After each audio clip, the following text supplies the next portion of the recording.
अस्सलामुअलैकुम, आप देख रहे हैं रिंगो स्पोर्ट्स।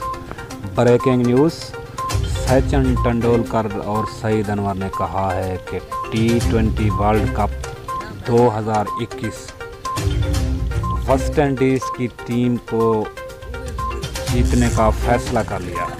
ब्रेकिंग न्यूज़ आपको दे रहे हैं, सईद अनवर और सचिन तेंदुलकर ने कहा है कि वेस्ट इंडीज़ की टीम T20 वर्ल्ड कप जीत जाएगी। अगर हमारे चैनल को सब्सक्राइब नहीं किया तो बराए मेहरबानी सब्सक्राइब कर दें और कमेंट्स कर दें और बेल आइकन के बटन को दबाएं। ब्रेकिंग न्यूज़ की जानिब बढ़ते हैं। सचिन तेंदुलकर और सईद अनवर ने कहा है कि वेस्ट इंडीज़ की टीम जीत जाएगी T20 world cup. Breaking news आपको दे रहे हैं, कॉन्फ्रेंस की है सईद अनवर और सचिन तेंदुलकर। भारतीय साबका कैप्टन ने कहा है कि पाकिस्तान भी